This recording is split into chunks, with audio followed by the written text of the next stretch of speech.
মুম্বাইয়ের ওয়াংখেড়েতে ইংল্যান্ডের বিরুদ্ধে টি-20 যাত্রা শেষ করে এবার ওয়ানডে সিরিজ শুরু করতে চলেছে ভারত।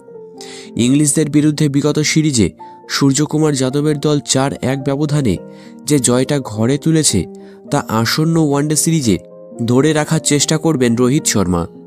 মূলত বহু প্রতীক্ষিত আইসিসি চ্যাম্পিয়ন্স ট্রফির কথা মাথায় রেখেই 6 ফেব্রুয়ারি থেকে শুরু হতে যাওয়া ওয়ানডে সিরিজে ভালো ছন্দ তৈরি করতে চাইবে ভারত ইংল্যান্ড দুই টিমই। তো চলুন জেনে নেওয়া যাক ইংলিশ বাহিনীর বিরুদ্ধে ভারতের আসন্ন ওয়ানডে ম্যাচগুলির নির্ধারিত শিডিউল এবং রণক্ষেত্র সম্পর্কে।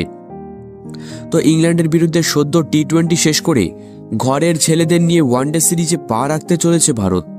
সেই যাত্রার শুরুটা হবে আগামী 6 ফেব্রুয়ারি অর্থাৎ কাল মহারাষ্ট্রের বিদর্ভ স্টেডিয়ামে।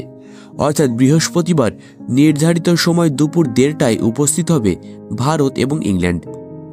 ইংলিশ সেনার বিরুদ্ধে 3 ম্যাচের ওয়ানডে সিরিজের দ্বিতীয় ম্যাচটি গড়াবে ওড়িশার বরাবতী স্টেডিয়ামে। আগামী 9 ফেব্রুয়ারি থেকে দুপুর 1:30টায় কটকের নির্ধারিত রণক্ষেত্রে ইংলিশ বাহিনীর বিরুদ্ধে কোমর বেঁধে নামবে ভারত।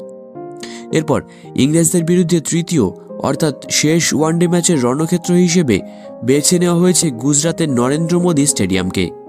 আগামী 12 ফেব্রুয়ারি দুপুর 1:30টা থেকে শুরু হবে ভারত ইংল্যান্ডের বিরুদ্ধে এই থার্ড ওডিআই ম্যাচটি। তো ভিডিওটি কেমন লাগলো ভিডিওর নিচে কিন্তু অবশ্যই কমেন্টে জানিও। সঙ্গে ক্রিকেট সম্পর্কিত ছোট বড় সমস্ত রকমের খবরের জন্য আমাদের চ্যানেলটিকে কিন্তু অবশ্যই একটা ছোট্ট সাবস্ক্রাইব করে দিও।